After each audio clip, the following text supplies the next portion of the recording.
Hey everybody, how's it going? Welcome back to Undead Talking. We are here this week to discuss the season 8 premiere of The Walking Dead. I have Sonia here with me once again. Hi, everybody. You may remember her since we were doing live reaction videos for Fear the Walking Dead for a little while, but that didn't quite pan out. We weren't getting the kind of response we wanted for that. So we've decided to change everything up, and now we're going to do some preview videos. We're going to be fielding questions if anybody hops in the chat. You can send us questions on social media as well. I mean, I'm at MN Viking Zombie, so feel free to send us anything there. But you guys aren't here to talk about my social media account. No, no, no. We're here to talk about season 8 of The Walking Dead, and are you excited? Yes. Oh my God. Yes. It feels like it's been forever. So excited. It really does. The break took what felt like an eternity, but thankfully, Fear the Walking Dead was enough to bridge the gap enough this year where I don't feel like it was completely just empty. This is one of the few years where I'm going into The Walking Dead now. I think my expectations for The Walking Dead are higher now because of watching season 3 of Fear the Walking Dead. Yeah. I think that's a really good observation. They totally turned that show around. I mean, I am the first one to say I totally gave up on Fear in season two. I was lost. I didn't care about the characters. I kept watching because I'm a Walking Dead super fan. I'm loyal. But season three was like a completely different show. It was so good. So now season 8 has to try to follow up on that. And of course, I'm assuming everyone's kind of up to speed, but we'll take a little bit of a trip back to memory lane here about season 7. Of course, we had Negan meeting up with Rick and the gang, and a very intimidating scene where we lost two of our favorite characters. And throughout season 7, our favorite survivors just kept getting beat down, humiliated, bloodied, killed, everything. And it was hard to watch as a viewer to see our favorite people just treated in such a way. It We was all, so hard. yeah, it was. Nobody really likes seeing their favorite characters have that happen to them. But it built for an amazing comeback at the end, where at the end of season 7, you finally thought, okay, we have hope for these characters. They're going to stand up, they're going to rise up against these guys. But that also means that war is on the horizon, and we're going to have not probably, we're going to have the biggest clash we've ever seen on The Walking Dead. Which is going to be so exciting. I was just saying to a friend of mine yesterday, um, in most of the other seasons, when it's come to the face off between a big bad for that season and our group, it's usually been, one big battle and they're done. So it's really exciting that this is going to be going at least for the first half of season 8, and we're going to see them clash over and over again. This isn't excuse me, this isn't an enemy that Rick and a group can take out in one shot. Like, they're going to have to really work for it, and it's going to be so exciting to see that. The sheer numbers themselves make this war epic. Just combining the three civilizations, Alexandria, the Hilltop, the Kingdom, and then you've got them going against the Saviors. And to be honest, I'm not sure what the deal the Saviors made is with the Scavengers. I don't know if their loyalty goes to include whatever war is going to happen, or if the Scavengers are going to want a little bit of revenge for what happened in Alexandria, where a lot of their people were killed. But it's going to be a situation where I don't really know what to expect. Then you've also got other survivors out there that right now have no allegiance. Yeah, like Yeah, Oceanside. Oceanside's out there, and they can't be happy with what Rick's group did to them. No, and the way they came at that was really um it wasn't what I expected, because that's not who our group is. Our group is Rick comes in, he gives one of his great big motivational speeches, and everybody just does what he wants. That's how it goes. Right. But at Oceanside, they really went in with the, hey, you can do this the easy way or the hard way, but we're taking those guns one way or another. I think what we finally saw was Rick. We've seen glimpses of him taking a look into the dark side in the past, but this was the darkest side of Rick I've ever seen, where he didn't even come in with a diplomatic approach. They went in with, we're going to take these weapons by force, and nobody's going to stop us. And there was a part of me that didn't like that Yeah. because it was Rick knowing that there's a place full of women and children, and he thinks he can go in and boss them around when he hasn't done that to any other civilization in the past. And to me, that kind of felt a little bit condescending in a lot of ways. Yeah, that's a really good observation, actually. I had not thought of that, but you're right. But I do love that there still are some connections there. I do believe that even though Netanya and Tara did not end on the best of terms, I think that if Tara went back there again, they'd listen to her a little bit. I think so too. I think even though they're obviously on opposite sides of this issue, I think they do have a mutual respect. Absolutely. So we've got the war happening, but there's so much more going on. The season 8 premiere might not have a lot of what we're going to talk about, but since we have no clue what's going to happen, we're not one of those organizations that gets a screener in advance. We haven't gone on those spoiling websites that are really great about guessing. We haven't been on those to see what may happen 100% of the time. But we are fans of the show, so we're going to talk about some of the stuff that might happen. We've got situations involving some major characters that we have no idea what's going to happen. And for me, one of the biggest is Dwight. I'm a big fan of Dwight from the comic books. I think that Dwight has finally had enough of the people at the sanctuary, and he wants to find some sort of way to get his life back on track again, especially after losing Sherry the way he did. That was just so heartbreaking. He finally found a way to separate himself from Negan's group. But the problem is does Rick's group really trust him? Will he be able to consider that home after being bossed around for so long? What is going on with Dwight? What do you think? I think I like Dwight a lot, despite what he's done, despite killing Denise. I feel like Dwight is just a guy in a trap. He made his break. He tried to get away. It didn't work out, and he suffered for it. He really did. You can't ever say that he didn't pay for his crimes because he totally did with that iron to the face. And I think he's trying to redeem himself, but I also think that it's possible he thinks that Sherry might still be out there, and maybe if they can take Negan down, if he can get free, maybe they can find each other and be together again. It would be nice to see him get a little bit of that retribution because, as we saw, he doesn't want to be a cold-blooded killer.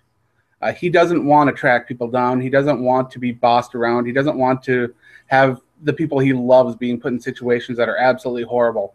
And that's one reason why he is moving on from the sanctuaries, because Negan just won't allow that to happen under his watch. And Sherry was happy, well, not really happy being under the power, but she took Negan's power and she saw that it was belittling Dwight in such a way that she didn't even really view him as a man anymore. And it makes you wonder just how much that's been messing with his head for the time. Yeah. And it's a scary situation. And that might be what finally pushed him to the brink where he was like, because he could have killed himself. That's always an Sure. option in that world. He could have run, but he chose to try to hook up with Rick's group and help them. And I think there is a little bit of revenge in there. I mean, he really does he wants Negan taken care of. He doesn't want to just opt out because he could have done that at any point. He wants to make sure that no matter what happens to him, Negan goes down. Do you think he feels guilt for what happened with the Dr. Carson that was at the sanctuary? I don't know that he does. See, I go He back and really forth on that is. myself because you think that he doesn't want to see the doctor die. Of course, it's a human being dying. I don't think he likes that, but I think that he saw it as necessary. I think he did too. And I think he's come to terms with the fact that sometimes in order to keep the focus on the bigger picture, sometimes people have to be sacrificed. Because what he did was absolutely necessary in order for him to be in a position where he's trusted, where he can help the others. Now, when we're talking about the doctor, we got another interesting situation going on because at the hilltop, the doctor was taken from there to be replaced at the sanctuary. And this leaves Maggie without medical supervision. She doesn't have that medical expert there. And strangely enough, it seems like Gregory is taking Cal and going out to try to negotiate or work out some way to get the doctor back, unless that's just a cover and he's going there to try to work his way through to get rid of Maggie because he didn't have the balls to do it in the field with the knife. The what's going on with Maggie and Gregory should be one of the highlights of this season that's getting buried under the all-out war. But the leadership situation at the Hilltop is going to be amazing to watch. Yeah, I don't think Gregory's going to give up his position there without a fight. Like Maggie's already the de facto leader. Everybody follows her, everybody likes her, and Gregory kind of snuck off. I do think he absolutely went to Simon to get help. I think that was a cover story. Get help for him, or for him to eliminate Maggie, or to get help medically? To get help to eliminate Maggie. Oh. He doesn't care about Maggie and her baby at all, but he cares about his position. And I think that was absolutely a cover story to go get support from the Saviors. I think he wants to work out a deal with them to keep his power there. While we're talking about Gregory, I think some of the best scenes from season 7 involved Gregory and Simon. Those two, whenever they're on the screen together, I don't know what it is. I'm drawn to it. I enjoy watching every minute of it. Their facial expressions back and forth, just the way they talk to each other makes for fantastic television. And I want to see that happen more. Yes, they are wonderful together. They really are so clever. I love their interactions. And I dislike Gregory's character quite a bit. So the fact that I actually like them when they're on screen together says a lot about that. All right, so let's shift gears and let's go back to the Sanctuary, where we've got a character that we've grown to love and then hate, and now we have no idea what to think about him. Eugene is another wild card in this situation, and there are people that are hoping that he will make his way back to Rick's team. There are others that believe he's fully Team Negan now. What do you think? I hate to say it because it's disappointing, but I think that Eugene is absolutely Team Negan now. Because when you think about it, he's never gotten a lot of attention or respect from Rick's group. He's always kind of been a burden to them. And at Sanctuary, he feels like he's actually valued. He's contributing a lot in terms of the knowledge that he has. But in Rick's group, it's really, can you kill? Can you fight? If not, you're not quite as important as some of the others. So I think that he realized that he was always going to be kind of on the fringes of Rick's group, and he's embraced being a savior because now he actually is somebody important, and he's always wanted to be somebody important. I think that a lot of that, too, has to do with the way that Eugene left things with Alexandria in Season 7. He was mocked by Spencer. He was just treated horribly by Rosita. The whole situation with him there just didn't seem like there was a lot of respect flowing at all. He was wanting to contribute in so many ways. He was making up these plans for sorghum and talking about how we can do all these crops and how he was working on the solar panels. And yet everybody always said to him, you do nothing here. Yeah. And that's kind of disgusting because, yeah, he's not out on the front lines fighting. But you don't have to be out on the front lines fighting to be a contributor. Well, if you look at it, Eric also rarely fights, but nobody calls Eric a burden. Nobody, hints that he doesn't do enough to pull his weight around there like they do with Eugene. That's very true. I never thought about Eric that way, but he did used to go on the missions of, looking for survivors with Aaron. But ever since that last mission, he hasn't, and I believe we're going to see some of him fighting in All Out War. I do think he'll be one of the ones that suits up, but he'll be rusty, man. He'll be rusty. All right, so what else do we got here? We've got more of Alexandria going on. Last time we saw Rick, he was in a mini lineup with him and Carl, where Carl was about to get his brains bashed in. And we saw the defiant side of Rick. That's the side of Rick that says, I will kill you. And as he's saying that, his son is about to get his brains bashed in. This, to me, had really mixed emotions because I wanted to see him hold his son in higher regards to be able to do what he had to do to save Carl. Instead, we got the red-handled machete Rick that we've seen in the past. And well, that kind of Rick is great for TV because he is a badass. He's a killer. He's just got so many great instincts. I think that it might be a little bit too aggressive. There's got to be some kind of balance, right? I don't know. I mean, I definitely see what you're saying, but that moment when he said, "You're all already dead," was one of the best moments of season 7 to me because it was such a difficult season. And I, ever since, and it was sad that Abraham died too, but I should just say that Glenn was one of my favorite Oh, characters absolutely. from all the seasons. So it was devastating when Glenn was gone. And I had been hoping all season for that Rick to come back and avenge his friend, the guy who saved his life. So yeah, I really loved that moment. I agree with what you're saying that as a father, he should have done what he needed to do to save Carl's life. But yeah, I loved that moment.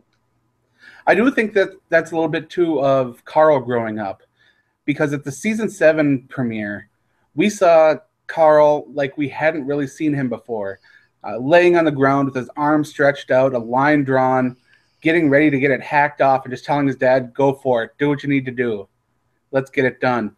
And him acting like just an absolute man.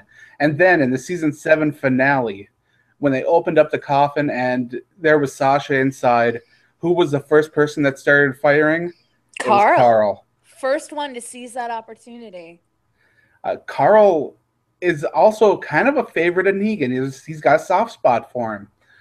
Could we see Carl being a major player in this war? I think definitely because he does have that relationship with Negan. And I think despite the humiliation that he went through in singing a song, I think he's drawn to Negan because I think he sees a strength and a cunning in Negan that he may not see in Rick.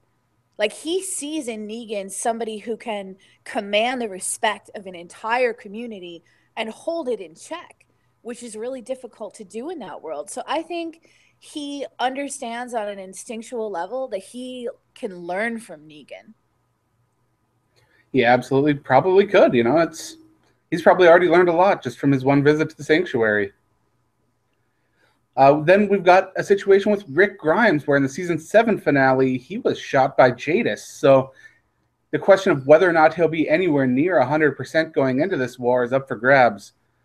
He may be able to take more of a leadership role, maybe not on the front lines as much, but as we saw from the previews, he seems very focused on killing Negan. What are you expecting from Rick? I think at first, Rick's definitely going to have that bombastic, "I'm going to kill you" attitude. But I think as the war drags on, as they start to lose people, and he realizes that this is not a one and done battle, I think he's going to start changing his attitude a little bit. He's still going to want to win, but I think that he's going to back off of this over the top wanting to kill Negan. And I think that in the end, he might also realize that there's some benefit to keeping Negan alive because he does know how to control a lot of people and he does know how to face threats. And as we all know in the Walking Dead world, the minute you take away one threat, a bigger one is coming. Absolutely. Before we get into our predictions, there's been one community we haven't really talked a lot about. So let's talk about the Kingdom. You've got Yay, Kingdom. well, the Kingdom is such a fun place. There's so many fun, interesting characters there. I love Ezekiel. I love Jerry. Big Tigers are awesome. Morgan can be pretty darn cool. Carol's an amazing character. Yet it doesn't feel like there's a lot of excitement about the Kingdom as far as what they offer for the war. I know they're going to go in, they're going to be participants, but you don't feel as connected with a lot of the people there, which I think is why they put Carol and Morgan over there.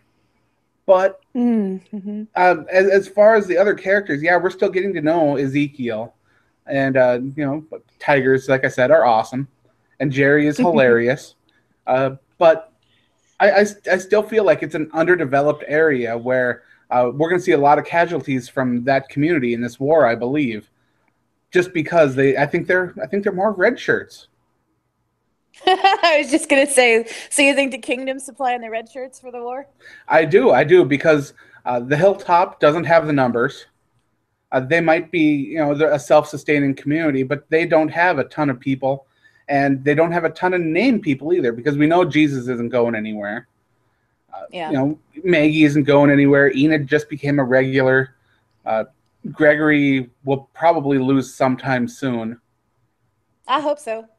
But as a whole, there's not a lot of characters from there that are going to go. And we've seen a Yeah. lot of people going around the kingdom. And I think that we're going to see some serious losses from that side, especially since they're going to be armored and on the front lines, I believe. Yeah, I think that's probably a pretty good observation because Alexandria is pretty decimated at the moment, also. Absolutely. But as we saw from the previews, they are going to be preparing for war. They're going to be, fashioning their vehicles with some metal and, deflectors and just preparing themselves for what's to come. So they are going to go in prepared. But when war hits, any preparation you have can go right out the window.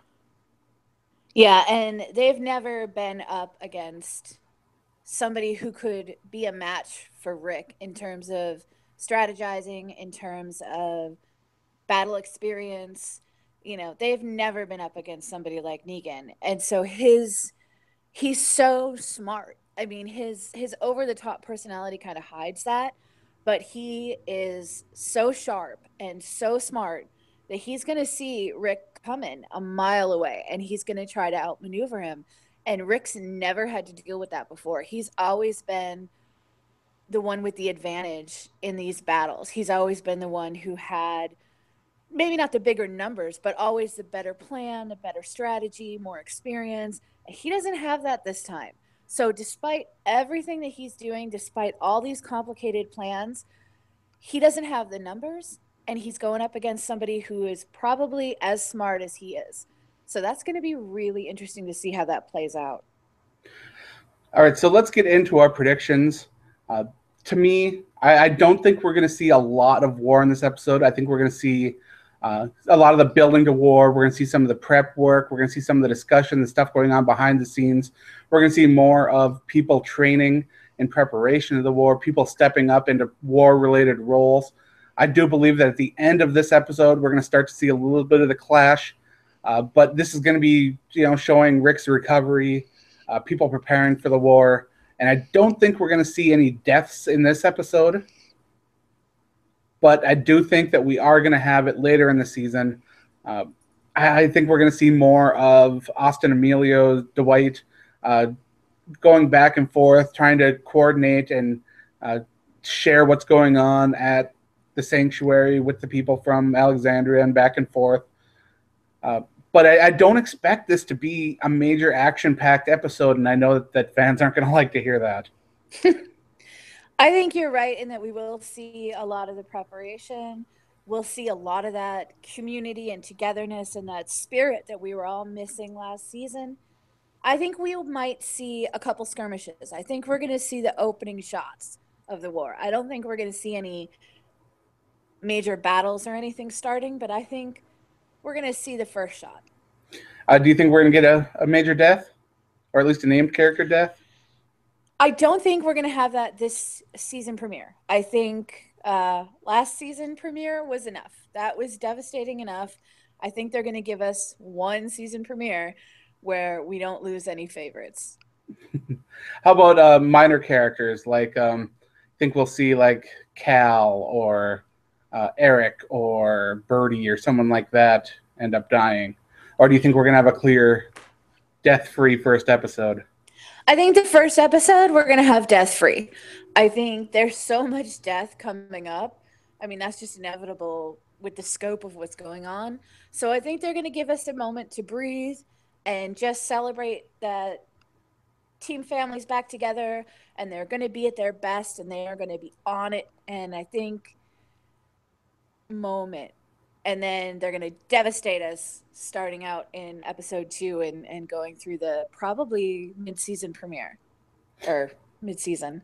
I do think we're going to get to see a flip side of what happened in the season 7 premiere. I think instead of so much despair and just absolute dread, we're going to get hope and togetherness, and that's going to be the big message in the first episode.